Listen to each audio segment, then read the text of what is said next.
Et coucou tout le monde, je suis ravi de vous retrouver enfin pour une petite vidéo pour attaquer la semaine avec vous. Alors j'avais prévu de faire le message hier pour le lundi, mais j'ai dû me lever plus tôt que d'habitude, aller récupérer mon petit garçon qui était malade et puis l'amener chez le médecin. Donc voilà, après j'ai préféré prendre du temps avec lui et puis revenir avec vous aujourd'hui. Alors bon, j'espère que vous allez bien, que vous avez passé un bon début de semaine, puisqu'au moment où je fais le tirage, on est déjà mardi. J'espère que vous avez passé aussi un bon week-end. Donc ça faisait quelques jours, là, ça faisait 4 jours que j'avais plus fait de vidéo, parce que j'ai eu la formation de tarot. Je remercie donc tout le monde, toutes les personnes de la formation de tarot qui m'ont fait confiance. À ce sujet, je le dis parce que sur les groupes précédents, donc ceux qui ont fait la formation de tarot à Marseille, n'hésitez pas à me contacter si vous avez envie de faire un groupe d'approfondissement qu'on pourrait faire en ligne. Et puis m'est venu aussi l'envie et le désir de proposer des cours de tarot en distanciel, mais avec des groupes, pour les personnes qui peuvent pas se descendre sur Marseille, pour les personnes par exemple qui sont à la retraite aussi, qui ne travaillent pas le mardi matin ou le jeudi après-midi, définir avec les personnes qui le souhaitent faire des cours en ligne, quoi, donc d'1 heure et quart à 1 heure et demie par semaine. Voilà, pour apprendre le tarot de Marseille, puis après les 22 arcanes, les mineurs, apprendre aussi l'oracle de Béline, puis après faire des modules sur l'astrologie, ce genre de choses. Si vous souhaitez prendre des cours en ligne avec moi, on essaie de constituer un groupe. N'hésitez pas à me contacter pour ceux et celles à qui ça intéresse. Donc voilà, ça c'est pour fermer la parenthèse, et j'avais envie de le dire puisque j'aime beaucoup enseigner, puisque je l'ai fait pendant quelques années en tant que médiateur ou formateur. Voilà. Que dire d'autre? Je vous embrasse bien fort. Je remercie bien entendu toutes les personnes que j'ai eues en guidance privée ces derniers temps. C'est aussi pour ça que j'ai pris un peu plus de temps pour faire la vidéo. Et puis les personnes qui se sont abonnées sur la chaîne, et puis tout le monde de manière générale. Je vous embrasse bien fort. Alors, on va attaquer le message aujourd'hui. On est le 21 novembre au moment où je fais la vidéo. Cette semaine, il va y avoir des petits changements. Le Soleil passe en Sagittaire et également Mars va passer en Sagittaire. De manière, voilà, ça c'est pour le principal et mouvement qu'il y a dans la semaine. Donc il y a beaucoup de feu quand même, un retour du feu. Donc on va partir un peu sur la constellation du Sagittaire. Donc cette constellation du Sagittaire, bon, tout ça, toutes les constellations, elles ont été créées en Mésopotamie par les Mésopotamiens, hein. Les premiers à avoir observé les étoiles, ce sont les Mésopotamiens. Puis bien sûr qu'il y a les Arabes, bien sûr qu'il y a les Perses, tout ça, et ça a été affiné par les Grecs, notamment chez nous. Mais on retrouve les constellations, il y a aussi l'astrologie védique en Inde. Donc l'observation du ciel, elle date pas d'hier, quoi. Elle date pas que des Grecs. Sur l'histoire de cette constellation, elle est assez intéressante parce que, en gros, il y a une histoire de famille, évidemment. Donc, si on prend sur le principe dans la création, dans la mythologie grecque, euh, là, dans la création, il y a Ouranos, on pourrait dire que c'est l'arrière-grand-père. Ouranos, au tout début de la création de l'univers, il va s'unir à Gaïa. Donc c'est le ciel étoilé qui épouse la Terre et qui va donner les titans, ce qu'on appelle les titans. Les titans, ce sont les enfants issus de l'union. Donc parmi ces titans, on a Chronos qui est associé à Saturne, mais pas voilà, Chronos. Donc Chronos, ça va être le fils d'Uranos et de Gaïa. Mais Gaïa, pour préserver ses enfants, elle va les couvrir, elle va les couver. Et puis, parce qu'elle sait qu'Uranos, il est très possessif, il est très dominant. Elle n'aime pas trop, enfin, c'est symbolique, mais il a une façon de s'unir à Gaïa qui est un peu outrancière. Et pour que ces enfants puissent se défendre, donc les titans ou les titanides, elle va créer la faux. Et en fait, Chronos va avoir la faux de sa mère et va émasculer son père et de là après va émasculer son père. Donc son père lui dira bon, il passera, il survivra tout ça, mais il va lui dire bah tu seras toi-même condamné un jour par ta propre progéniture. Donc Chronos va épouser sa sœur Rhea.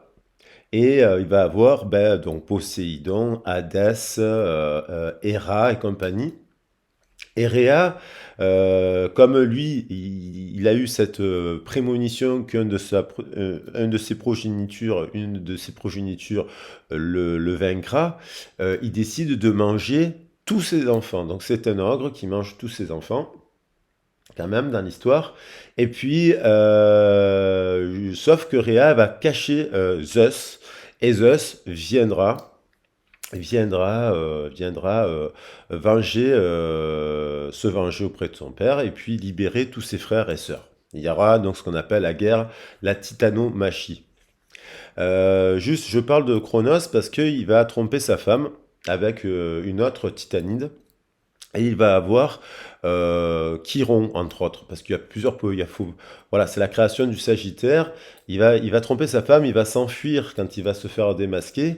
Il va s'enfuir, se transformer en cheval. Une histoire comme ça fait que son union avec cette personne, je ne me rappelle plus son nom, va donner le centaure et l'histoire des centaures, et donc le Sagittaire. Donc c'est le fruit, le Sagittaire, quand même, d'une union un peu qui n'est pas légale, enfin voilà, qui est un peu cachée. Mais Chiron, en fait, ce qui est intéressant dans Chiron, l'archer, on l'appelle aussi, c'est un grand enseignant, un grand médecin. Il va éduquer, il connaît beaucoup, beaucoup de choses. Il aura une très, très belle histoire, lui, hein. Il mourra d'une flèche empoisonnée un petit peu, mais c'est involontairement par la flèche d'Héraclès. Il va se blesser avec une des flèches d'Héraclès qui est empoisonné. Il y a l'histoire des poisons d'ailleurs sur la table. Voilà. Ça, c'est pour les petites histoires, si ça vous donne des pistes un peu déjà de réflexion, si ça vous évoque quelque chose. Et puis, en gros, le Sagittaire, en fait, il est régi par la planète Jupiter, donc on retrouve Zeus, hein. Donc, Jupiter, c'est la planète de l'expansion. Donc ça nous parle de quelqu'un, le Sagittaire, il nous amène du feu, il nous amène de l'expansion, il nous amène de la chance, il nous amène des valeurs aussi philanthropiques, de l'idéologie, mais en excès, peut nous parler de libertinage, d'insouciance, d'infidélité aussi, parce que il veut être tellement libre qu'en fait, il n'est plus libre de rien du tout, en fait. Donc c'est aussi le Sagittaire, entre autres, dans ses qualités. Donc on va être traversé par les qualités du Sagittaire en prenant ses qualités, hein, bien entendu. Il est régi dans la planète, dans la maison 9, c'est le domaine spirituel, philosophique, ce sont aussi les grands idéaux, les grands voyages, aussi bien physiques et intérieurs. Avec donc, avec Jupiter, le mauvais côté, c'est que ça peut donner lieu à de l'ostentation, à de l'arrogance, à du bruit, à de l'orgueil, à de l'hypocrisie, à des excès, vous voyez. À de l'amour du jeu aussi. C'est quelqu'un, l'amour du jeu, mais des actions illégales, vous voyez ce que je veux dire. Donc voilà.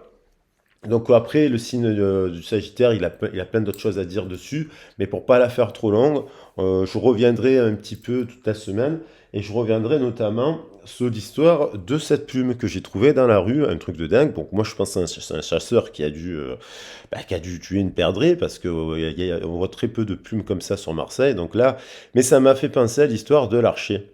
Et encore, je suis allé vérifier des informations sur la plume de perdrix, parce que c'est bien une plume de perdrix, de faisan, et j'en reparlerai dans la semaine. J'en reviendrai parce que ça nous parle d'amour, et ça nous parle pas mal de choses. Alors, ça, c'est mon dernier tirage que j'ai fait en privé. Je remercie d'ailleurs infiniment Giovanna pour la confiance qu'elle m'a accordée. On a passé vraiment des super guidances. Je vais compléter le message avec, vous savez que j'aime bien décorer. Donc, je vais reprendre Bastet. Et je vais mettre toute la table. Je vais prendre 7 messages DDS. Vous savez que je prends le temps de le faire là. 7 messages DDS pour voir cette expansion. Donc c'est la planète aussi liée à la chance. La chance. Euh, donc à l'idéologie, aux valeurs humanistes. Et on va voir qu'est-ce que viennent nous donner en plus les messages des cartes. Voilà. Alors après, bien sûr, la notion de jeu, de jouer, peut se retourner contre soi en fait, hein. L'amour du jeu, voilà. L'amour du jeu, bon, ça peut être quelqu'un qui joue avec les sentiments aussi, quelqu'un de charismatique qui au lieu d'enseigner des belles choses, ben, enseigne l'inverse, tout l'inverse. Quelqu'un qui est malade aussi avec le poison, parce que ça peut vous faire penser à quelqu'un qui est malade dans le sang, qui a quelque chose qui... Fin et commencement. On enchaîne bien. L'ancien doit être libéré pour que le nouveau puisse entrer. Donc on a une fin là, actuellement, avec Kali. Ça semble logique, hein, avec l'arcane sans nom et avec le scorpion. Donc fin et commencement. L'ancien doit être libéré pour que le nouveau puisse rentrer. On se dirige vers cela. On a Onag, rien ne sert de se presser, donc c'est une période où on vous invite quand même au repos. Il n'est pas nécessaire de se hâter ou de provoquer les choses pour qu'elles arrivent. Tout arrive au moment parfait. Elle saute, ben Artémis, on retrouve un peu la notion du Sagittaire avec Artémis, là, le feu. Vous et vos êtres chers êtes en sécurité et protégés sur le plan spirituel. La gardienne va nous accompagner.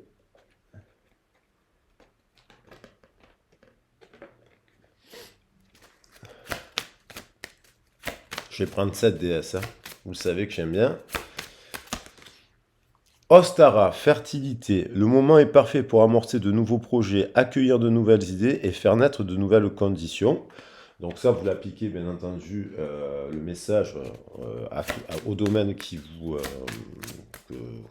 vous souhaitez.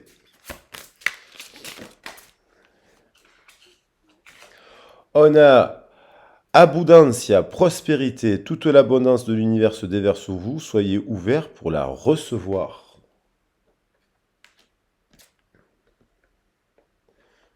Hop.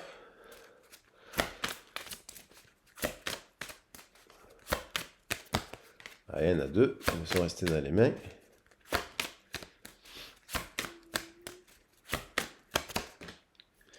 Restez tranquille. Prenez le temps de vous retirer dans la solitude pour vous reposer, méditer et contempler. Le silence aussi.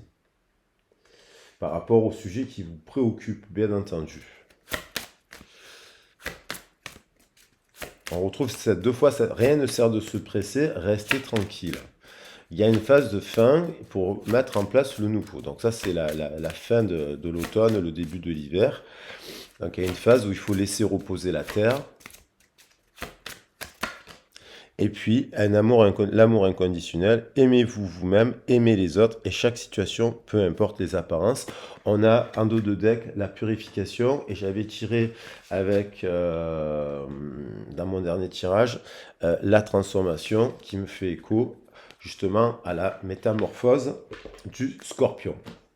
Allez, je vais prendre des animaux totems, je les remets dans la liste là. Donc j'avais tiré le pan, voilà, qui nous parlait de quelqu'un qui fait des déclarations d'amour passionné, et puis de vous méfier. Il y avait deux cartes qui nous parlaient de prendre le temps, attention, hein, de faire preuve de discernement avant une rencontre passionnée, avant de déclarer ses sentiments. Et le phénix, le pan nous disait la même chose. Allez, je prends un animal totem.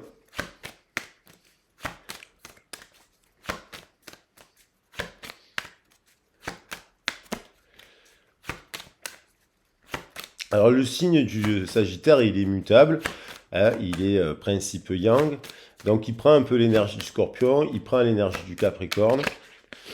Il travaille donc avec le Gémeaux, on va avoir aussi une pleine lune en Gémeaux. Il travaille donc avec les signes d'air. En l'occurrence, surtout la balance et langage du cœur et langage des civilisations. Mais cet excès peut se retourner contre lui, parce que si on passe sa vie qu'à voyager, à faire le tour du monde, le jour où on revient dans notre pays de naissance, on est totalement déraciné. C'est-à-dire, il y a des gens qui font beaucoup de voyages dans leur vie, ils rencontrent plein de gens, ils rencontrent plein de personnes, et puis à la fin de leur vie, ils disent, bah, écoutez, je me suis rendu compte que j'avais que 5 amis. Donc là, vous acquérez l'amour et la sagesse transmise d'une génération à la suivante. C'est peut-être une personne qui est en train aussi d'acquérir cela. Peut-être que c'est vous qui êtes en train d'acquérir cette sagesse. Et puis, on retrouve, vous voyez, la notion de liberté. Écoutez votre sagesse intérieure et appréciez le don de la liberté. Alors, c'est un vaste débat, la liberté, c'est quoi? Est-ce que la liberté, c'est faire 10 fois le tour du monde? Est-ce que la liberté, c'est la richesse, avoir beaucoup d'argent pour pouvoir souffrir tous les plaisirs de la terre? On pourrait se poser la question. Ça peut être aussi une partie de la liberté, ça peut être ça aussi. Est-ce que la liberté, c'est avoir un travail libre, hein, c'est-à-dire on est à son compte, parce que ça peut nous parler de ça, le Sagittaire, de se mettre à son compte, d'avoir cet esprit aventurier, ce genre de choses. Est-ce que la liberté, c'est tout simplement, on est détaché de plein de petites choses et on est libre, voilà, on est libre de nos choix, on est libre, détaché de nos conditionnements, par exemple, de notre vécu, de notre enfance. Du coup, on serait libre, un peu plus libre d'être en couple, libre d'avoir un patron, libre, émancipé au regard de l'argent, libre, voilà. Parce qu'il y a des gens, moi je connais, qui n'ont pas beaucoup d'argent et qui font plein de voyages et qui se déplacent et qui vivent des choses extraordinaires aussi. Donc cette notion-là, elle est posée sur la table avec le loup. D'ailleurs, je vais le prendre parce que j'ai envie de le mettre ici. Le loup qui fonctionne aussi en couple. Hein, l'éléphant construit des couples. Il a la notion de la famille, c'est les ancêtres, c'est les os, l'éléphant. Et puis le loup, c'est le clan, c'est la meute. Et puis il vit aussi en couple. Donc on a la notion de monogamie qui peut s'affronter avec la notion de polygamie ou de libertinage. Moi, j'ai la notion de libertinage qui m'évoque ce tirage. Libertinage au sens large du terme. Et parce que, voilà, parce que il y a des gens maintenant, c'est dans la société de nos jours, il faut être. Ah, et j'ai le papillon aussi qui veut revenir. Encore, savourer la vie et accueillir le changement en tant que source de votre créativité. Il y a une notion de libertinage au sens large. Dans cette société, on court, on papillonne, on flirte beaucoup. Et puis, on est dans des plaisirs, dans l'hédonisme. Et puis, on confond plaisir et amour, justement. Et bon, voilà. Alors, je vais prendre un message des plantes. Cette semaine, pour information, j'avais tiré aussi il y a 2 jours la guêde, qui peut faire la guêde, c'est une fleur qui peut faire des pigments bleus, avec qui on crée l'indigo. On peut le fabriquer en France, je crois, dans la région d'Amiens. Donc ça peut faire, pour ceux qui aiment dessiner, et puis aussi ça peut faire des cataplasmes sur des plaies pour des plaies. Ça, c'était intéressant aussi. Et puis il y avait l'alchimie qui nous parlait du talon d'Achille. Achille qui d'ailleurs a connu Chiron, donc le Sagittaire, comme enseignant. Et le talon d'Achille, on avait à l'alchimie qui pouvait nous parler pour les personnes qui auraient des douleurs au niveau des menstruations, des cycles de menstruation et ce genre de choses. C'est une plante qu'on peut prendre en infusion aussi. Alors là, on va voir qu'est-ce qu'on a comme message complémentaire avec les plantes. Par rapport à cette notion de liberté, de monde, de voyage, j'ai la carte du monde et du retour sur la table, là, c'est marrant. De voyage, quelqu'un qui voyage, qui aime beaucoup le voyage. Peut-être quelqu'un qui revient justement aussi de ses voyages. Quelqu'un qui avait besoin peut-être de vivre des expériences pour voilà, travailler son soi dans des pays, voilà, à l'étranger.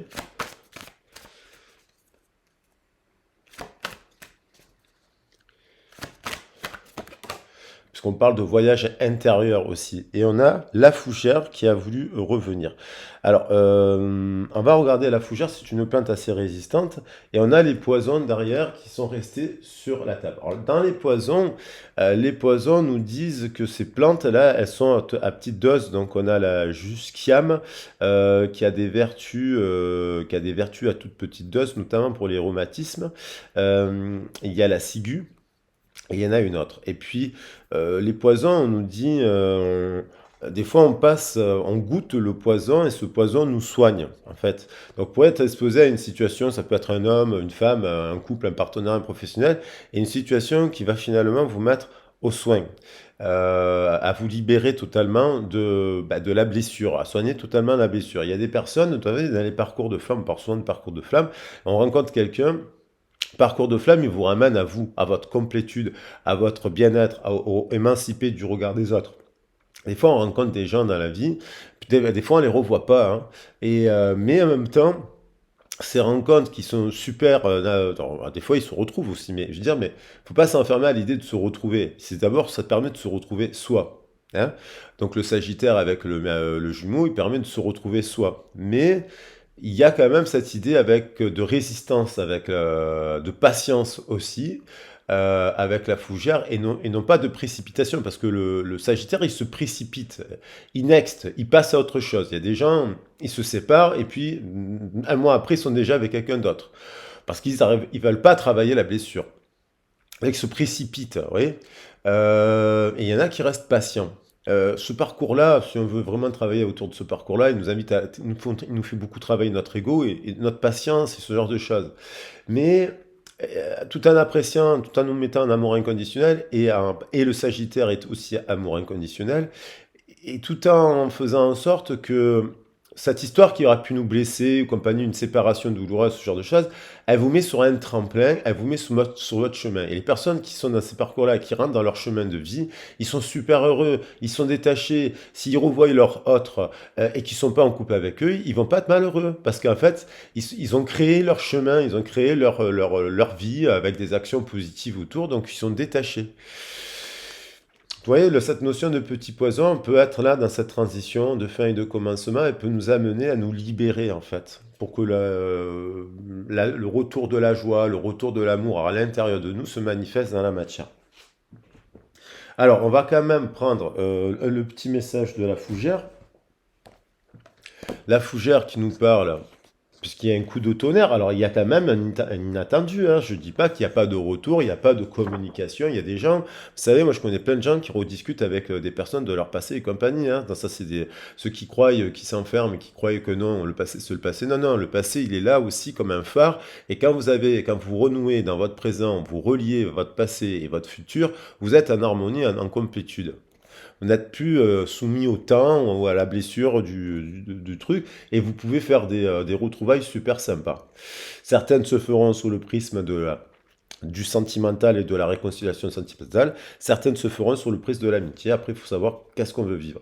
On a le pouvoir, l'aide inattendue, le soulagement. Attention, malveillance, trahison, difficulté. Chiffre 111. Alors, donc qui amplifie un peu ce que je suis en train de dire. Donc attention, la malveillance à la trahison, blessure de trahison. Pouvoir, aide inattendue, soulagement, page 111, et je tombe de suite dessus. La vie semble parfois presque insupportable, et on a cette notion encore de flèches brisées sont jetées sur le sol.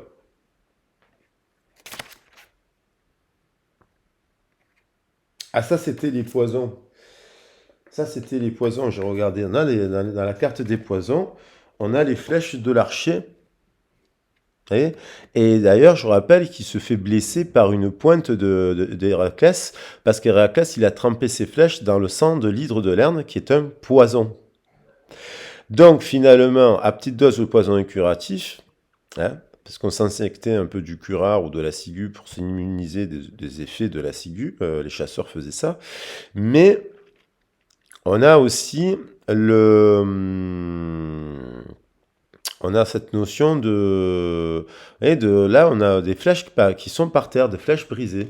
Voilà. Ça peut être parce que des fois la vie nous semble insupportable, mais d'un coup on a un catalyseur qui agira comme on a une révélation, on comprend une essence mystérieuse et quelque chose peut survenir tout d'un coup qui agira comme catalyseur du changement. Voilà.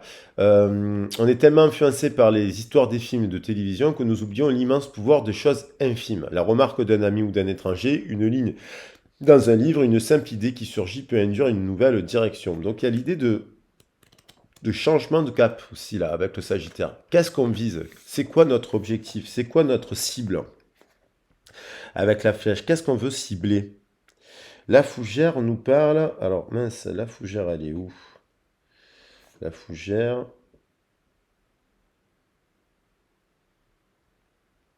Force vitale, sensualité, fertilité. Attention aux sentiments d'effacement, d'invisibilité, aux choses du monde subtil. Alors 42, on parle bien de 6 d'amour et d'estime de soi. Alors, qu'est-ce que ça veut nous dire en précisant? C'est une plante sacrée, la fougère. Et on l'a faite sacrée à la Saint-Jean, vous voyez? À la Saint-Jean. Saint-Jean Baptiste, c'est dans la tradition quelqu'un, ben, c'est Chiron un peu. Hein, parce que son père, il est au temple, sa mère d'ailleurs, voilà, est aussi très très très spirituelle, et c'est quelqu'un qui connaît beaucoup de choses. Donc là, on voit dans le ciel une force vitale qui zèbre le ciel sous la forme d'un éclair et serpente le long du sol en tant que ligne de force tellurique. Ça veut dire aussi que vous êtes canal. Ceux qui sont canaux, qui ont un canal, ils sont comme un éclair, ils sont traversés par l'éclair et ils peuvent faire passer des messages, ils peuvent diriger l'énergie magnétique, ils peuvent diriger l'énergie par la création d'un bijou, ils sont traversés par ces canaux. Attention, à la blessure de trahison parce que lorsqu'on continue à être dans un groupe de travail, un groupe d'amis, des partenaires, des flammes karmiques, on devient le catalyseur aussi de cet éclair et on se reçoit des foudres karmiques. Voyez. Donc ça, c'est comment on dirige. Il a été trahi. Donc, s'il y a la notion de trahison, de se trahir en restant dans des endroits qui sont pas bons. C'est peut-être une personne qui reste dans des endroits où qui doit clôturer parce que il manque de spiritualité, parce que les valeurs ancestrales n'y sont pas, parce que l'abondance ne circule pas ou elle circule de travers dans le sens où elle est rattachée à des mauvaises valeurs. Euh, voilà, et donc forcément, si cette personne elle est à l'opposé de ce qu'on est en train de dire là, elle se reçoit les foudres karmiques et elle n'utilise, elle est catalyseur de foudres karmiques. Donc, du coup, on le dit, la fougère annonce la fertilité dans tous les sens du terme. Le choix de cette carte signifie que vous jouissez en ce moment, on peut jouir d'une force vitale et de l'énergie. Cette énergie peut se manifester de manière spectaculaire. L'important est de se souvenir qu'elle vient de la nature essentiellement spirituelle de toute création. Vous pouvez maintenir votre contact avec cette force vitale grâce à la pratique spirituelle qui vous accorde au rythme naturel du cosmos. Le druidisme est une spiritualité sensuelle. Nous pouvons accepter les plaisirs du corps et des sens tout en reconnaissant leur nature spirituelle, à la différence du libertinage. Voilà. En améliorant l'appréciation que nous en avons. Là, on parle de sexualité sacrée, c'est-à-dire on peut avoir un socle de valeurs. Qu'est-ce qu'on veut défendre? Est-ce qu'on veut défendre la monogamie ou autre chose, ou des choses comme ça, enfin bref, ou est-ce qu'on veut défendre une société de libertinage, de union libre, d'excès en tout genre, d'hédonisme et ce genre de choses? Voilà. Donc on peut avoir une sexualité qui est sacrée, libre. Hein, il y a des gens qui sont célibataires, qui sont libres, et qui font un peu ce qu'ils veulent, parce que dans leur cadre de valeur. Célébrer les fêtes saisonnières, méditer sur le pouvoir des éléments, visiter les sites anciens, baigner dans les énergies de la lune, du soleil et des étoiles sont des moyens de nous ouvrir au pouvoir de l'univers. Qu'est-ce qu'elle dit aussi? Il y en a qui arrivent comme justement le chasseur hein, ou les prédateurs. Elle nous parle parce qu'elle est zébrée, un peu comme le zèbre. Le zèbre, il se fond, les rayures du zèbre, c'est prouvé, créent une illusion qui fait que les prédateurs, ils les voient un peu moins. Et en fait, beaucoup d'animaux ont développé de tactiques étonnantes pour se rendre invisibles de leurs prédateurs. dont le zèbre fait partie. Si vous avez saisi cette carte, inversée, vous devez faire prospérer le talent de passer inaperçu dans des situations où il est déconseillé de se mettre en avant. Notre culture favorise davantage la célébrité, donc ça c'est le côté négatif du Sagittaire, la mise en valeur, le devant de la scène, c'est très Sagittaire ça, que les vertus tenues pour surannées de discrétion, de travail secret, d'éloignement, des feux de la rampe ou même de la reconnaissance. Souvent il est approprié d'être ouvert ou provoquant, mais il y a des moments où le bon sens ou l'intuition dicte qu'une approche plus subtile peut être plus détournée et nécessaire. La carte peut nous dire que, bon, à l'inverse, trop, on peut se sentir invisible, comme si personne ne nous remarquait. Donc là, il faut travailler à l'inverse les énergies. Voilà. Allez, j'ai pris le temps, là, quand même. Hein. Ouh là là, j'ai pris le temps, 30 minutes. Ouh, pop, pop, pop, pop. Bon, alors, 30 minutes, mais j'ai quand même envie encore de la faire un peu longue. Parce que c'est le premier le message de la constellation. Alors, je vais prendre un message de la médecine, chamanique. Donc là, vous voyez, on a la notion de prédateur, de chasseur encore qui revient. La perdrix, j'en reparlerai dans la semaine.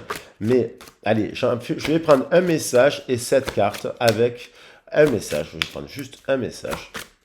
La médecine chamanique pour compléter un peu le message de la constellation du Sagittaire. Mais attention, le prédateur. La hutte, conseil, le rassemblement. La hutte, le conseil, d'aller chercher conseil. D'aller voir des gens, des groupes, cercle d'hommes, cercle de femmes, des personnes qui peuvent... Alors, soit c'est vous qui donnez des conseils, et soit c'est vous qui devez aller les chercher pour affiner votre métamorphose. Les valeurs aussi, on retrouve dans cette hutte les valeurs ancestrales. Alors, tac, tac, tac, tac, tac, tac. Je voulais prendre aussi un petit message des oracles, des chakras.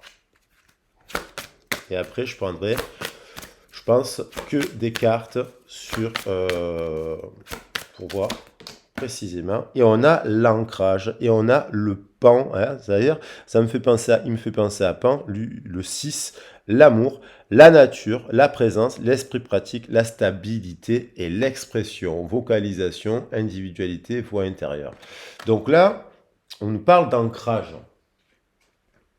Ancrage dans notre hutte, dans nos valeurs, pour faire attention aux prédateurs.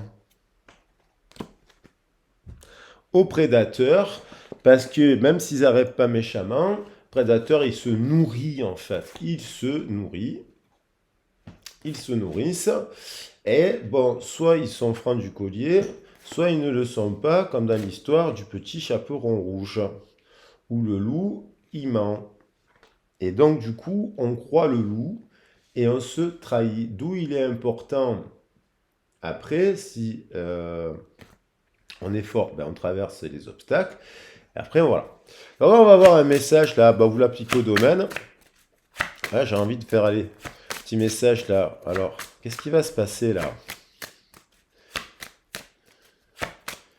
Et attention à où vous envoyez, parce que le Sagittaire est très généreux aussi dans ses bons aspects. Je vois la carte de la générosité. Donc, vous avez été super généreuse avec cette personne. Il a été, peut-être qu'il vous a trahi aussi. Voilà. Mais alors, la blessure de trahison. Voilà. C'est aussi soi-même qu'on se trahit. Et pourquoi on fait ça? Et pourquoi? Et comment?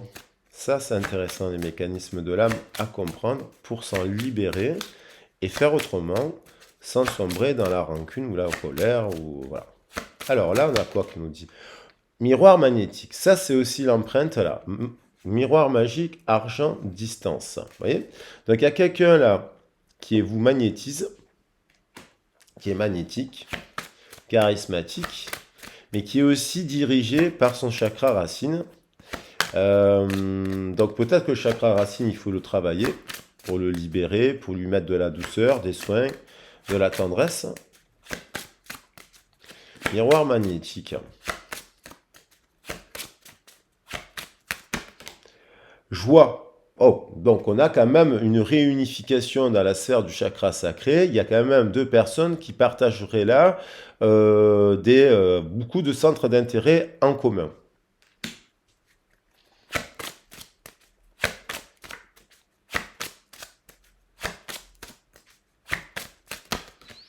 L'amitié au centre du tirage, victoire. Il y a quand même des valeurs de l'amitié qui triomphent. Chakra du plexus solaire. Aussi, par la joie, l'amitié, le miroir magnétique, il y a quelqu'un qui se dirige, qui va travailler justement son magnétisme, hein, la force tellurique, l'éclair, poum, poum, poum, euh, en train de retrouver de la joie dans la sphère de son chakra sacré, de l'amitié, une victoire.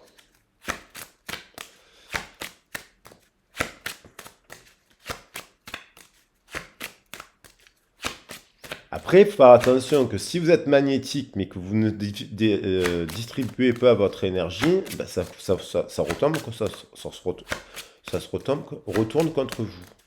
Il faut faire attention à ça, parce qu'on est toujours son propre ennemi.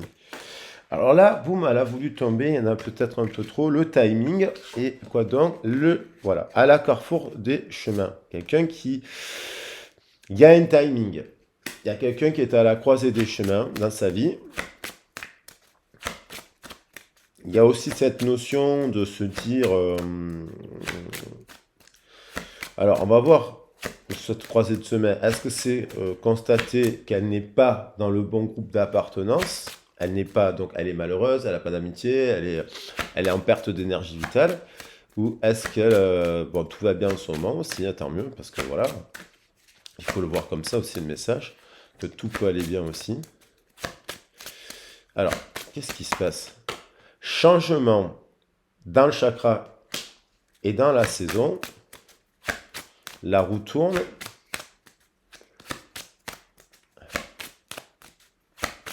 L'abundancia. L'enfant. Alors ça veut dire lien d'âme-sœur, le travail, les enfants. Alors aussi, sachez que le Sagittaire, il fait aussi des personnes qui travaillent beaucoup avec les enfants. Peut-être quelqu'un qui travaille avec des enfants que vous connaissez tout simplement, qui éduque, parce que le Sagittaire, c'est un enseignant, une enseignante, où il est préoccupé par ces causes-là, de manière philanthropique, et c'est là, elle a voulu tomber, et l'argent. Alors, et derrière, il y en a encore la roue qui tourne. Et là, on a quand même jalousie, sexualité, femme, clairvoyance, faire preuve de clairvoyance, examiner l'homme. Maison, instabilité, séparation, miroir magique. Il y a quand même ça aussi, qui tombe à la fin. Voilà. Donc là, on aurait quand même plutôt des très belles cartes hein, sur ce mouvement-là, de la joie, de l'amitié, un timing, un changement dans la communication. Est-ce que parce qu'on est avec un ami, on change de paradigme, on décide de se mettre en couple sur la base de l'amitié et non pas sur la base du magnétisme et de la sexualité, qui peut être une énergie toxique si elle est dirigée à l'envers? Est-ce que c'est une personne qui revient parce qu'il y a quand même le retour, la roue aussi, même si je ne l'ai pas tiré, qui revient vous parler et qui veut créer un enfant, ça peut être une histoire aussi qui a évolué et qui voudrait fonder une famille. Est-ce que c'est finalement un retour de communication sur la base de l'amitié? Dans le temps, il y a un timing. Est-ce que c'est un ami qui revient vous parler? Ou si voilà, il y a quand même des cartes plutôt positives. Allez, vu que j'ai un peu explosé le timing quand même, je vais juste prendre... Voilà, bon, ça, juste prendre. Il y a quand même eu de la trahison, je pense. Hein. N'oubliez pas que les messages, ils sont toujours ombre et lumière. Ton âme sœur est auprès de toi. Il est normal que la personne que tu aimes te manque parfois, mais souviens-toi, l'amour ne connaît aucune séparation. Quoique séparés physiquement, vous restez toujours unis spirituellement. Celles et ceux que tu aimes demeurent à jamais présents dans ton cœur. Ne t'attarde ni sur le passé ni sur l'avenir parce qu'ils t'empêchent de pouvoir ressentir l'instant présent. Choisis consciemment d'être présent. J'accepte l'amour maintenant. Je te remercie pour ton amour. Ton âme sœur est déjà auprès de toi. La personne que tu aimes te manque. L'amour ne connaît aucune séparation. même si vous êtes pas séparés physiquement, vous restez toujours unis spirituellement. Alors c'est peut-être quelqu'un avec qui vous êtes en distance parce que peut-être que cette personne, elle est en couple avec quelqu'un, elle traverse encore des zones d'énergie toxique, elle a besoin de voyager, par exemple, pour vivre des expériences et comprendre un peu son mécanisme de l'âme. C'est peut-être une personne hum, qui n'est plus là, tout simplement, qui est dans l'au-delà et que vous aimez inconditionnellement. Voilà. En tout cas, moi, je vous fais des gros bisous. Je ne vais pas la faire plus longue. Il y a donc cette carte de la métamorphose aussi qui me plaît. Je vais prendre quelques cartes pour voir qu'est-ce qui va se passer. Il y aura d'autres messages dans la semaine, hein, mais quelque chose d'inattendu quand même. Quelque chose, un événement inattendu. Là, avec cet éclair, ça peut être lié à la blessure de trahison. Parce que ouais, ça m'évoque un peu ça. Attention, je vais prendre le loup. Je sais pas, j'ai envie de prendre le loup. On a quand même la félicitation. Voilà. L'argent. Il y a peut-être eu aussi des histoires d'argent. Et voilà. Et puis,